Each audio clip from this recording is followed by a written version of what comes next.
நீங்கள் பார்த்துக் கொண்டிருப்பது AJK டிவியின் புதுவை மாலை. வணக்கம். புதுச்சேரியில் ஜான்குமார் எம்எல்ஏவிற்கு அமைச்சர் பதவி வழங்க கோரி அவரது ஆதரவாளர்கள் 75க்கும் மேற்பட்டோர் கருப்பு சட்டை அணிந்து பாஜக கட்சி கொடியுடன் ஆர்ப்பாட்டத்தில் ஈடுபட்டனர். நடந்து முடிந்த சட்டமன்ற தேர்தலில் NR காங்கிரஸ் மற்றும் பாஜக கூட்டணி அறுதி பெரும்பான்மை பெற்று ஆட்சி அமைத்தது. கடந்த மே மாதம் 7ஆம் தேதி முதலமைச்சராக ரங்கசாமி பதவியேற்றுக் கொண்டார். அதனைத் தொடர்ந்து கடந்த 26ஆம் தேதி தற்காலிக சபாநாயகராக லட்சுமி நாராயணன் பதவியேற்று அன்றைய தினமே சட்டமன்ற உறுப்பினர்கள், நியமன சட்டமன்ற உறுப்பினர்கள் ஆகியோருக்கு பதவி பிரமாணம் செய்து வைத்தார்.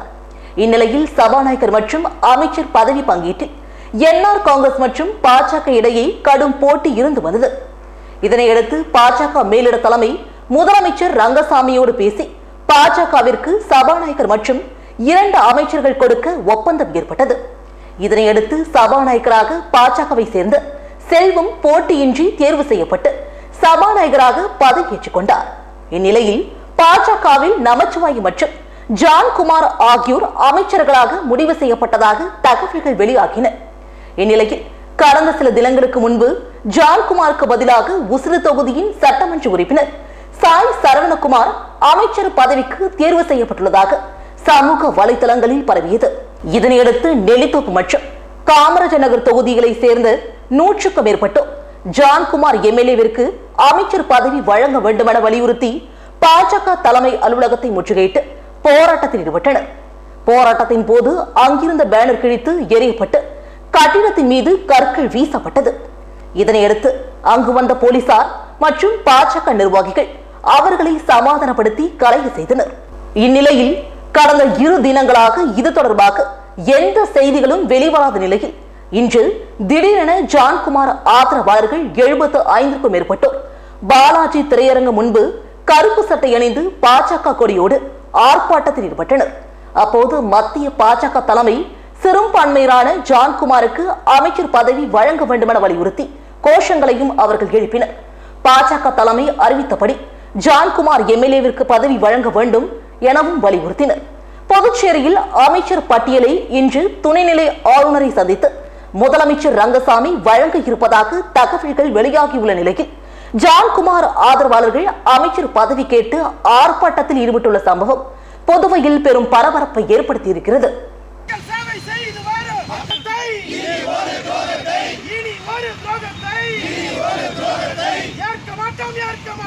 அமைச்சர் பட்டியலை மாற்றிக்கொள், அமைச்சர் பட்டியலை மாற்றிக்கொள், ஏற்க மாட்டோம் ஆர்ப்பாட்டம் மீது ஆர்ப்பாட்டம், நீதி கேட்டு ஆர்ப்பாட்டம், நீதி கேட்டு ஆர்ப்பாட்டம், செய்து வரும்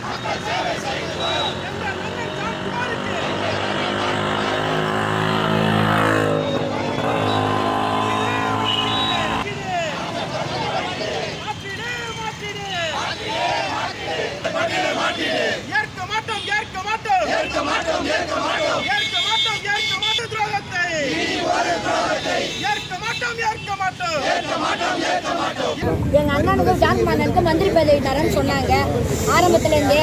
இப்போ திடீர்னு மாற்றி விட்டாங்க. அது எதனாலன்றது எங்களுக்கு தெரியல. யாரோ நடுவில் சேர்ந்து குழப்பத்தை உண்டாக்குறாங்க. எங்க அண்ணன் சிறுபான்மை கட்சி கிறிஸ்டின்ன்றதால அவருக்கு பதவி தரமாட்டாங்களான்னு தெரியல. எதுக்காக புதுச்சேரி மக்களை ஏமாத்தணும்? எங்க அண்ணனுக்கு மந்திரி பதவி கொடுத்தா பாண்டிச்சேரி கண்டிப்பாக பிஜேபி ஆட்சி அமைச்சு நல்ல ஒரு வளரும். அதனால எங்க அண்ணனுக்கு கண்டிப்பா மந்திரி பதவி தர வரை நாங்க போயவே மாட்டோம், போராடுவோம். அது இல்லாம கருப்பு துணி அனைத்து ஏரியாவிலும் நாங்க போராட தயாரா இருக்கோம். அது மட்டும் இல்லாம தீக்குளிக்கும் நாங்க தயாரா இருக்கோம். எங்க தொகுதி மக்களுக்கு நல்லது செய்யணுன்றதாலதான் நாங்க பண்ணோம். எங்க அண்ணன் எல்லாருக்கும் நல்லதுதான் செய்யறாரு. ஜான்குமாரோட மட்டும்தான் வரணும், அப்பதான் வருங்க புதுச்சேரி வளரும். உலக யோகா தினம் புதுச்சேரி திருக்குனூர் கிராமத்தில் பாஜக சார்பில் கொண்டாடப்பட்டது. பாஜக சட்டமன்ற கட்சித் தலைவர் நமச்சிவாயம் இதில் கலந்து கொண்டு யோகாசனங்களை செய்தார். ஆண்டுதோறும் ஜூன் 21ஆம் தேதி அகில உலக யோகா விழா நடத்தப்பட்டு வருகிறது. அந்த வகையில் புதுச்சேரி திருக்குனூர் சுப்பிரமணிய பாரதி மேல்நிலைப் பள்ளி மைதானத்தில் பாஜக சார்பில் அகில உலக யோகா விழா நடைபெற்றது.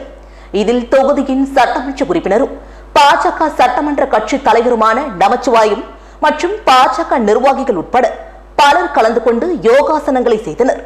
இந்த யோகா நிகழ்ச்சியில் முன்னாள் சட்டமன்ற உறுப்பினர் அருள்முருகன், பாஜக பிரமுகர்கள் துரை, வீரராகவன், கண்ணன், தமிழ்மணி, கலிய பெருமாள், செல்வகுமார் மற்றும் பள்ளி நிறுவனர் உட்பட பாஜக கட்சியின் நிர்வாகிகள் பலர் கலந்து கொண்டனர்.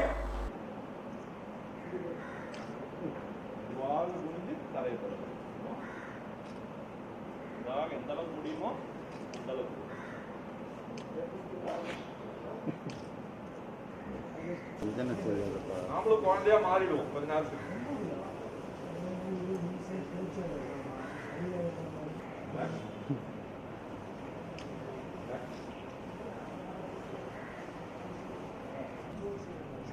காலுக்கு நடுவுல கொண்டு வாங்க.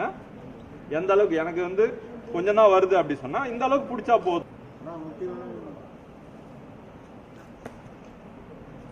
இது செய்யும் போது நம்மளுடைய வலது கைய காலுக்கும் மார்புக்கும் இடையில கொண்டு வாங்க. எந்த அளவுக்கு முடியுமோ அந்த அளவுக்கு செய்யுங்க. என்ன பண்ண போறோம் சொன்னா நம்ம ஃபோர்ஸ்ஃபுல்லா நம்ம மூச்சை வெளியே விட போறோம். எக்ஸேல் பண்ண போறோம்.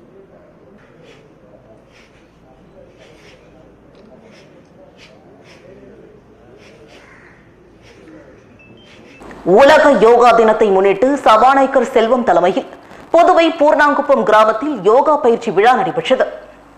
உலக யோகா தினம் மிக சிறப்பாக புதுச்சேரியில் கடைபிடிக்கப்பட்டது. குறிப்பாக புதுவை பூர்ணாங்குப்பம் கிராமத்தில் சமூக இடைவெளியோடு நடந்த யோகா விழாவில் சபாநாயகர் செல்வம் பங்கேற்று துவக்கி வைத்து அவரும் யோகா செய்தார். பின்னர் செய்தியாளர்களிடம் பேசிய அவர், பிரதமரின் அழைப்பு ஏற்று உலகம் முழுவதும் யோகா தினம் கொண்டாடப்படுகிறது. கொரோனா காலத்தில் நாம் ஆரோக்கியத்துடன் வாழ யோகா அவசியமாகிவிட்டது. அமைச்சரவை பட்டியல் துணைநிலை ஆளுநரிடம் முதலமைச்சர் ரங்கசாமி வழங்குவார் என்று சபாநாயகர் செல்வம் நிருபர்களிடம் கூறினார். புதுச்சேரியில் வருகின்ற 25ஆம் தேதி அல்லது 26ஆம் தேதியில் அமைச்சரவை பதவியேற்பு விழா நடைபெறும் என தெரிகிறது. புதுச்சேரி மாநில அமைச்சரவை பட்டியல் மாலைக்குள் துணைநிலை ஆளுநரிடம் முதலமைச்சர் ரங்கசாமி வழங்குவார் என்றும் வருகின்ற 25ஆம் தேதி அல்லது 27ஆம் தேதி அமைச்சரவை பதவியேற்பு விழா நடைபெறும் என்றும் அதற்கு பின்பு சட்டப்பேரவை கூடப்பட்டு துணை சபாநாயகர் தேர்தல் நடத்தப்படும் எனவும் சபாநாயகர் செல்வம் தெரிவித்துள்ளதாக பேரவை தகவல்கள் தெரிவிக்கின்றன. புதிய அமைச்சர்கள் பதவியேற்பு விழா ராஜ்நிவாசில் மிக எளிமையாக நடைபெறும் என்றும் எதிர்பார்க்கப்படுகிறது. இளைஞர்களுக்கு வேலை வாய்ப்பு, சுற்றுலா மேம்பாடு உள்ளிட்ட புதுச்சேரிக்கு தேவையான கனவு திட்டம் தயாரிக்கப்பட்டுள்ளதாக துணைநிலை ஆளுநர் தமிழிசை சவுந்தரராஜன் தெரிவித்துள்ளார். புதுச்சேரி துணைநிலை ஆளுநராக தமிழிசை சவுந்தரராஜன் பதவியேற்ற 100 நாட்களில் செய்த பணி விவரிக்கும் வகையில் புத்தகம் எழுதியுள்ளார். இந்த புத்தக வெளியீட்டு விழா கவர்னர் மாளிகையில் நடைபெற்றது.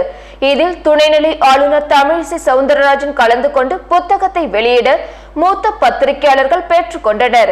அந்த புத்தகம் தமிழர்களின் பாரம்பரியப்படி வாழை இலையில் சுற்றி வெளியிடப்பட்டது. பின்னர் 100 நாள் சாதனை குறித்த குறும்படம் திரையிடப்பட்டது. அப்பொழுது துணைநிலை ஆளுநர் தமிழிசை சவுந்தரராஜன் பேசியதாவது, புதிய முதலமைச்சர் பதவி ஏற்பதற்கு முந்தைய 100 நாட்கள் வரை எனது பணி குறித்த ரிப்போர்ட் கார்டில் மக்கள் எனக்கு கொடுத்த பணி எப்படி நான் செய்தேன் என்பதை இதில் குறிப்பிட்டுள்ளேன். வாட் வரியை குறைத்துள்ளோம், பெட்ரோல் டீசல் வரியை குறைத்துள்ளோம், பொதுமக்கள் வைக்கும் கோரிக்கைகளை நேரில் சென்று பார்வையிட்டு தீர்த்து வைத்துள்ளேன். புதுச்சேரி மக்களின் வருமானத்தை அதிகரிக்க தேவையான நடவடிக்கைகள் எடுக்கப்பட்டுள்ளது. புதுச்சேரி கனவு திட்டத்தை நான் தயாரித்துள்ளேன். அதனை முதல்வரிடம் கூறியுள்ளேன். அதனை பிரதமரை சந்திக்கும் போதும் கொடுப்பேன். சுற்றுலாவை மிக அபரிதமாக மேம்படுத்த நடவடிக்கைகள் எடுக்க உள்ளேன். புதுவையில் பல துறைகளை கொண்டு வந்து வேலை வாய்ப்பை ஏற்படுத்த முடியும். ஸ்பின்னிங் மில் மூடப்பட்டுள்ளது, அதை திறந்து வேலை வாய்ப்பை ஏற்படுத்த திட்டமிட்டுள்ளேன். இது போன்ற பல்வேறு கனவு திட்டங்கள் உள்ளது. இவ்வாறு துணைநிலை ஆளுநர் தமிழிசை சவுந்தரராஜன் இந்நிகழ்ச்சியின் போது பேசினார். புதுச்சேரி மாநிலத்தில் கடந்த 24 மணி நேரத்தில் 233 நபர்கள் கொரோனாவால் பாதிக்கப்பட்டுள்ளனர். புதுச்சேரி மாநிலத்தில் கடந்த சில தினங்களாகவே கொரோனா பாதிப்பு நாளுக்கு நாள் குறைந்த வண்ணம் உள்ளது. இந்நிலையில் 3வது நாளாக கொரோனா பாதிப்பு 300க்கும் கீழ் குறைந்துள்ளது. அதன்படி கடந்த 24 மணி நேரத்தில் புதுச்சேரியில் 186 நபர்களுக்கும், காரைக்காலில் 30 நபர்களுக்கும், ஏனாமில் 4 நபர்களுக்கும், மாஹேவில் 13 நபர்களுக்கும் என மொத்தம் 233 நபர்களுக்கு தொற்று உறுதி செய்யப்பட்டுள்ளது. மேலும் புதுச்சேரியில் மேலும் 3 பேர் கொரோனாவால் உயிரிழந்துள்ளதை தொடர்ந்து உயிரிழந்தவர்களின் எண்ணிக்கை 1726 உள்ளது. தற்போது 3364 நபர்கள் சிகிச்சை பெற்று வரும் நிலையில் 428 பேர் சிகிச்சை பெற்று வீடு திரும்பியுள்ளனர். குறிப்பாக புதுவை மாநிலத்தில் ஒட்டுமொத்தமாக 1,09,990 நபர்கள் குணமடைந்துள்ள நிலையில் 1,15,080 நபர்கள் பாதிக்கப்பட்டுள்ளனர். புதுச்சேரி பாஜக சார்பில் ராஜ்பவன் தொகுதியில் சட்டமன்ற உறுப்பினர் ராமலிங்கம் தலைமையில் சர்வதேச யோகா தினம் கொண்டாடப்பட்டது. உடலிற்கும் உள்ளத்திற்கும் ஆரோக்கியம் சேர்க்கும் அரிய கலை யோகா. ஆயிரக்கணக்கான ஆண்டுகளுக்கு முன்பு இந்தியாவில் தோன்றிய இந்த கலை இப்பொழுது உலகமெங்கும் பரவி இருக்கிறது. உடல், உள்ளம், உணர்ச்சிகள், ஆன்மா ஆகியவற்றை ஒன்றிணைக்கும் இந்த கலையை உலகமெங்கும் பரப்பும் நோக்கத்தில் பிரதமர் மோடி ஐநா பொதுச்சபையில் 2014 ஆண்டு செப்டம்பர் 27 பேசினார். அதைத் தொடர்ந்து உலக நாடுகளின் ஒருமித்த ஆதரவோடு ஆண்டுதோறும் ஜூன் 21 சர்வதேச யோகா தினத்தை கொண்டாட முடிவெடுக்கப்பட்டது. முதல் சர்வதேச யோகா தினம் 2015 ஆண்டு ஜூன் 21 கொண்டாடப்பட்டது. இந்நிலையில் 7வது சர்வதேச யோகா தினம் உலகமெங்கும் கொண்டாடப்படுகிறது. இந்த நாளில் பொது இடங்களில் பிரபலங்கள் உள்ளிட்ட பல தரப்பினரும் யோகா பயிற்சியில் ஈடுபடுவது வழக்கமாகியுள்ளது.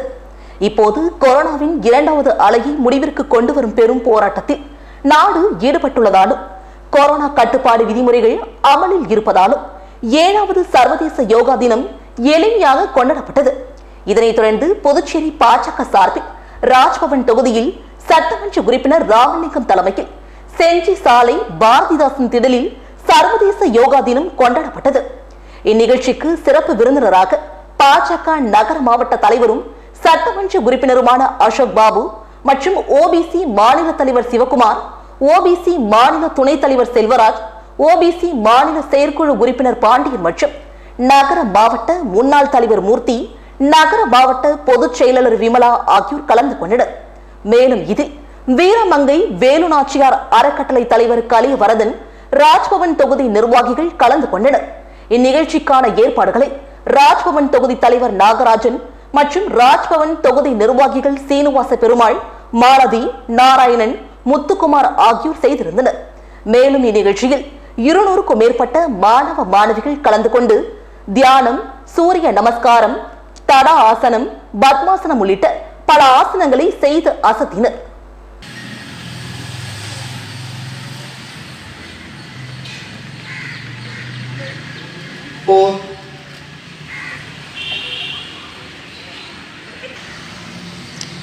One, 2, 3, 4, 5.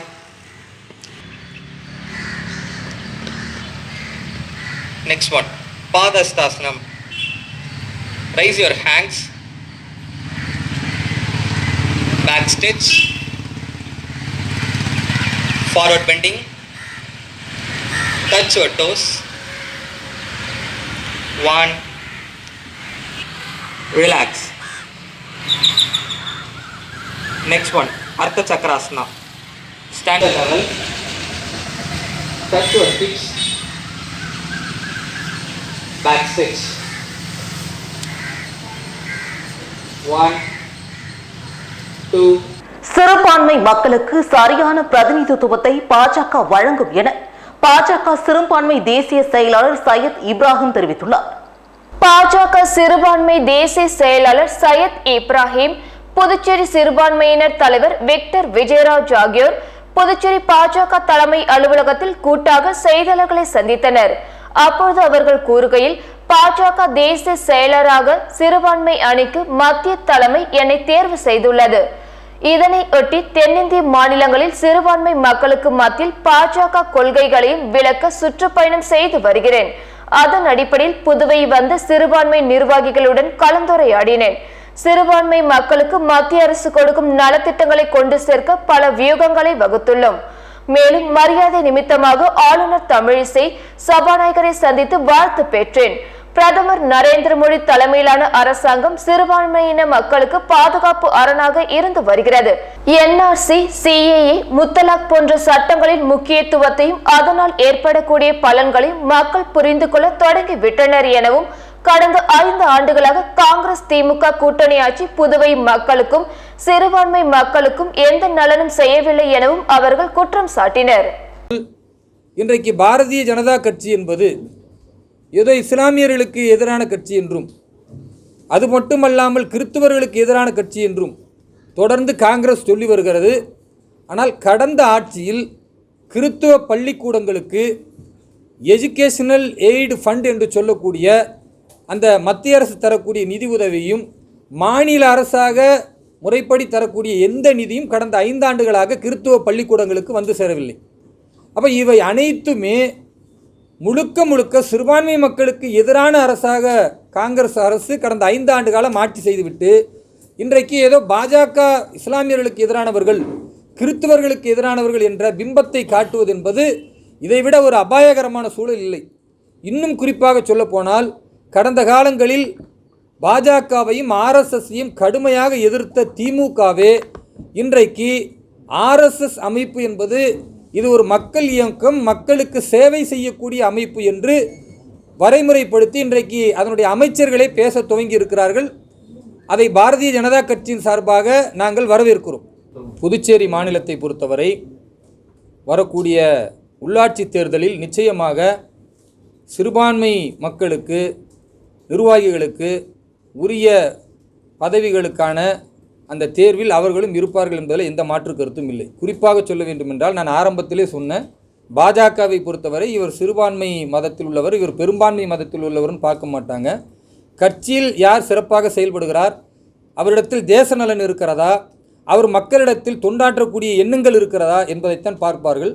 அந்த அடிப்படையில் நாங்கள் அதைத்தான் காலையில் கலந்து பேசியிருக்கிறோம். வரக்கூடிய 6 மாதம் முழுக்க முழுக்க மக்களுக்கு கருத்தியல் ரீதியாக செய்திகளை கொண்டு செல்வது, குறிப்பாக சிறுபான்மை மக்களுக்கு மத்திய அரசினுடைய மக்கள் நல திட்டங்களை கொண்டு செல்வது, புதுச்சேரி மாநிலத்தில் சிறுபான்மை அணி என்று சொல்லக்கூடிய இந்த அணி எப்படி பேரன்பாடு இருக்கிறதோ அதற்கு ஈக்குவலாக பணி செய்யக்கூடிய அளவிற்கு ஒரு போட்டியாக நினைத்து மக்கள் சேவை செய்யக்கூடிய ஒரு நிலையை நாங்கள் கையாளுவோம். அப்படி கையாளக்கூடிய நேரத்தில் நிச்சயமாக மத்திய தலைமை, இங்கே இருக்கக்கூடிய மாநில தலைமை சிறுபான்மையில் உள்ள நிர்வாகிகளுக்கும் முறையான அந்த தேர்தலில் நிற்கக்கூடிய பொறுப்புகளை வழங்குவார்கள். கடந்த 5 நாட்களில் தடுப்பூசி திருவிழாவில் 77,000க்கும் மேற்பட்டோர் தடுப்பூசி செலுத்திக் கொண்டதாக புதுவை மாநில அரசு தெரிவித்துள்ளது. இது பற்றி புதுச்சேரி அரசு வெளியிட்டுள்ள அறிக்கையில் புதுச்சேரி 100% கொரோனா தடுப்பூசி செலுத்திய மாநிலமாக மாற்றவும் கொரோனா 3ஆம் அலையை தடுப்பதற்காகவும் பல்வேறு நடவடிக்கைகளை சுகாதாரத்துறை எடுத்து வருகின்றது. புதுச்சேரியில் கொரோனா நோய் தொற்றை முற்றிலுமாக கட்டுப்படுத்த அனைவருக்கும் இலவசமாக தடுப்பூசி செலுத்துவதே சிறந்த தேர்வாகும். அதன் பொருட்டு தடுப்பூசி திருவிழாவை சுகாதாரத்துறை மற்ற துறைகளுடன் இணைந்து ஜூன் 16 முதல் 21ஆம் தேதி வரை ஏற்பாடு செய்து அவ்வண்ணமே சிறப்பாக நடைபெற்று வருகிறது. இத்தடுப்பூசி திருவிழாவில் 20/6/2021 5ஆம் நாளன்று 8,373 நபர்களுக்கு கொரோனா தடுப்பூசி செலுத்தப்பட்டது. இந்த தடுப்பூசி திருவிழாவில் கடந்த 5 நாட்களில் 77,353 பயனாளிகள் கொரோனா தடுப்பூசி செலுத்திக் கொண்டுள்ளனர். இவ்வாறு புதுச்சேரி அரசு தனது அறிக்கையில் தெரிவித்துள்ளது. புதுச்சேரி மாநில துணைநிலை ஆளுநர் தமிழிசை சவுந்தரராஜன் சென்னை இல்லத்தில் மரியாதை நிமித்தமாக தமிழக முதல்வர் மு க ஸ்டாலினை நேரில் சந்தித்து பேசினார். புதுவை மாநில துணைநிலை ஆளுநர் தமிழிசை சவுந்தரராஜன் சட்டமன்ற தேர்தலுக்கு பின்னர் முதலாக தமிழகம் சென்றார். குறிப்பாக சென்னை சென்றார். அப்பொழுது அவர் ஆழ்வார்பேட்டையில் உள்ள தமிழக முதல்வர் மு க ஸ்டாலினை நேரில் சந்தித்து பேசினார். அப்போது அவர் தமிழக முதல்வருக்கு தனது வாழ்த்துக்களையும் தெரிவித்துக் கொண்டார். பின்னர் அவர் செய்தியாளர்களிடம் பேசுகையில் தமிழக முதல்வரிடம் கோதாவரி நதிநீர் திட்டம் மற்றும் புதுச்சேரி விமான நிலையம் விரிவாக்கம் குறித்து பேசினேன். புதுவை விமான நிலையம் விரிவாக்கம் செய்யப்பட்டால் மாநில சுற்றுலா வளர்ச்சி காண்பதுடன் தமிழகத்திற்கும் மிக பயனுள்ளதாக இருக்கும் என்றும் புதுச்சேரி மாநில துணைநிலை ஆளுநர் தமிழிசை சவுந்தரராஜன் சென்னை நிருபர்களிடம் தெரிவித்தார். பொதுமக்கள் தடுப்பூசி செலுத்திக் கொள்ள பரிசு திட்டங்கள் அறிவித்திருப்பது நல்ல பலனை தந்து வருவதாக புதுச்சேரி சுகாதாரத்துறை செயலர் அருண் தெரிவித்துள்ளார். இது பற்றி புதுச்சேரி அரசின் சுகாதாரத்துறை செயலர் டாக்டர் அருண் வெளியிட்டுள்ள அறிக்கையில் புதுச்சேரியில் 100% கொரோனா தடுப்பூசி செலுத்தி கொரோனா இல்லாத மாநிலமாக மாற்ற பல்வேறு நடவடிக்கைகளை சுகாதாரத்துறை எடுத்து வருகின்றது. புதுச்சேரியில் கொரோனா நோய் தொற்றை முற்றிலுமாக கட்டுப்படுத்த அனைவருக்கும் இலவசமாக தடுப்பூசி செலுத்தி மக்களை இறப்பிலிருந்து காப்பதே சிறந்த தீர்வாகும். அதன் பொருட்டு தடுப்பூசி திருவிழாவை சுகாதாரத்துறை மற்ற துறைகளுடன் இணைந்து ஜூன் 16 முதல் 19ஆம் தேதி வரை ஏற்பாடு செய்து அதை மேலும் 2 நாட்கள் நீடித்து சிறப்பாக நடைபெற்று வருகிறது. இத்திருவிழாவில் தேர்ந்தெடுக்கப்பட்ட மையங்கள் மட்டுமல்லாமல் நடமாடும் தடுப்பூசி குழுக்கள் அமைக்கப்பட்டு 18 வயதிற்கு மேற்பட்ட அனைவருக்கும் இலவசமாக தடுப்பூசி போடப்பட்டு வருகிறது. தடுப்பூசிக்கு தயக்கம் காட்டும் மக்களிடம் மருத்துவ குழுவினர் அவர்கள் வீட்டுக்கே சென்றும் ஆங்காங்கே குழுக்களாக அமைத்தும் சமூக இடைவெளியுடன் கூடி சிறு சிறு கூட்டங்களில் மக்களின் ஐயங்களையும் தேவையற்ற பயத்தையும் போக்கி வருகின்றனர். மேலும் அவர்கள் மருத்துவ ஆலோசனைகளை வழங்கியும் சுகாதாரத்துறை மற்றும் அனைத்து துறைகளுடன் இணைந்தும் மக்கள் மத்தியில் கொரோனா தடுப்பூசி செலுத்திக் கொள்ள ஊக்குவித்து வருகின்றனர். இதன் மூலம் பொதுமக்களிடையே அதிக விழிப்புணர்வு ஏற்பட்டு ஆர்வமுடன் வந்து தடுப்பூசி செலுத்திக் கொள்கின்றனர். இந்த தடுப்பூசி திருவிழாவில் புதுச்சேரியின் அனைத்து துறைகளும் சுகாதாரத்துறையுடன் இணைந்து செயல்பட்டதன் பலனாக சென்ற 4 நாட்களில் 68,980 பேர் கொரோனா தடுப்பூசி செலுத்திக் கொண்டு உள்ளனர். நடமாடும் தடுப்பூசி செலுத்தும் குழுவினர் செய்யும் சேவை தடுப்பூசி மையத்துக்கு வர இயலாத மக்களுக்கு மிகுந்த உதவியாக அமைந்துள்ளது. புதுச்சேரியில் ஒவ்வொரு கிராமங்களும் 100% தடுப்பூசி போட்ட கிராமம் என்ற இலக்கை அடைய பொதுமக்களின் ஒத்துழைப்புடன் அரசு அறிவித்திருக்கும் பரிசு திட்டங்களும் தனியார் நிறுவனங்கள் அறிவித்திருக்கும் சலுகைகளும் மக்களிடையே அதிக உற்சாகத்தை ஏற்படுத்தியுள்ளன. இவ்வாறு புதுச்சேரி மாநில சுகாதாரத்துறை செயலாளர் டாக்டர் அருண் தனது அறிக்கையில் தெரிவித்துள்ளார். புதுச்சேரி மாநில துணைநிலை ஆளுநர் டாக்டர் தமிழிசை சவுந்தரராஜன் 100 நாட்கள் பணியாற்றியது குறித்த நூல் வெளியீடு நிகழ்ச்சி ராஜ்நிவாஸ் வளாகத்தில் நடைபெற்றது. புதுச்சேரி மாநில பத்திரிகையாளர்கள் முன்னிலையில் துணைநிலை ஆளுநரின் 100 நாள் பணி பற்றிய புத்தகம் வெளியீடு நிகழ்ச்சி நடைபெற்றது குறிப்பிடத்தக்கது. புதுவை மாநில ராஜ்நிவாஸ் வளாகத்தில் நடந்த இந்த நிகழ்ச்சியில் தலைமை விருந்தினராக மாநில துணைநிலை ஆளுநர் தமிழிசை சவுந்தரராஜன் கலந்து கொண்டு சிறப்பித்தார். மேலும் இந்நிகழ்ச்சிக்கு துணைநிலை ஆளுநர் தமிழிசை சவுந்தரராஜனின் செயலர் அபிஜித் விஜய் சௌத்ரி முன்னிலை வகித்தார். குறிப்பாக இந்நிகழ்வில் மூத்த பத்திரிகையாளர்கள், ஒளிப்பதிவாளர்கள், அரசு துறை அதிகாரிகள் பங்கேற்று சிறப்பித்தனர். தடுப்பூசி செலுத்திக் கொண்டால் கூட கட்டாயம் அனைவரும் கை சுத்தமாக வைத்திருத்தல், சமூக இடைவெளியை கடைபிடித்தல், முகக்கவசம் அணிதல் போன்றவற்றை கடைபிடிக்க வேண்டுமென அறிவுறுத்தப்பட்டுள்ளது. இது பற்றி புதுச்சேரி அரசு சுகாதாரத்துறை வெளியிட்டுள்ள அறிக்கையில், உலகிலேயே மிகப்பெரிய இலவச கொரோனா தடுப்பூசி திட்டம் அனைவருக்கும் இலவச தடுப்பூசி என்ற பெயரில் மத்திய அரசு இலவசமாக மாநிலங்களுக்கு கொரோனா தடுப்பூசி வழங்கி வருகிறது. இத்திட்டத்தின் இலக்கை இந்தியா கொரோனாவை விரைவில் வெல்லும் என்பதே ஆகும். குறிப்பாக இதுவரை 45 வயதுக்கும் மேற்பட்டவர்களுக்கு இலவச கொரோனா தடுப்பூசியை மத்திய அரசு வழங்கியது. ஆனால் இப்பொழுது இத்திட்டத்தின் கீழ் 18 வயது மேற்பட்டவர்களுக்கும் இலவச கொரோனா தடுப்பூசியை மத்திய அரசு வழங்க தொடங்கியுள்ளது. அரசினால் இயக்கப்படும் தடுப்பூசி மையங்கள் அனைத்திலும் கொரோனா தடுப்பூசி இலவசமாக கிடைக்கும். மத்திய அரசு அனைத்து மாநில அரசுகளுக்கும் இலவசமாக கொரோனா தடுப்பூசிகளை வழங்கி வருகிறது. இதுவரை மத்திய அரசு 30 கோடி தடுப்பூசி டோஸ்களை வழங்கி உள்ளது. இந்நாள் வரை இந்தியாவில் 3 வகையான கொரோனா தடுப்பூசிகள் அங்கீகரிக்கப்பட்டுள்ளன. மேலும் பல புதிய தடுப்பூசிகளும் அங்கீகரிக்கப்பட உள்ளன. எனவே அனைவரும் கொரோனா தடுப்பூசியை செலுத்திக் கொள்வோம். நோய் தொற்றிலிருந்து பாதுகாப்பாக இருப்போம். அனைத்து தடுப்பூசிகளும் பாதுகாப்பானதே. மக்கள் தேவையற்ற வதந்திகளை நம்ப வேண்டாம். மேலும் தடுப்பூசி மையங்கள், தடுப்பூசி பற்றிய விவரங்களுக்கு www.cowin.gov.in என்ற இணையதளத்தில் பதிவு செய்து தெரிந்து கொள்ளலாம். தடுப்பூசி போட்ட பிறகும் கொரோனா தொற்று நோய்க்கான பாதுகாப்பு வழிமுறைகளான கை சுத்தம், முகக்கவசம் மற்றும் சமூக இடைவெளியை கடைபிடித்தல் ஆகியவைகளை அவசியம் பின்பற்ற வேண்டும் எனவும் பரிந்துரைக்கப்படுகிறது. அனைவரும் ஒன்றிணைந்து கொரோனாவை வெல்வோம். நாம் ஒவ்வொருவரும் நமது தடுப்பூசி முறை வரும் பொழுது தவறாமல் தடுப்பூசி செலுத்திக் கொள்வோம் என்று மத்திய அரசு வேண்டுகோள் விடுத்துள்ளது. இவ்வாறு புதுச்சேரி சுகாதாரத்துறை தனது அறிக்கையில் தெரிவித்துள்ளது. செய்திகள் இத்துடன் நிறைவடைகின்றன. வணக்கம்.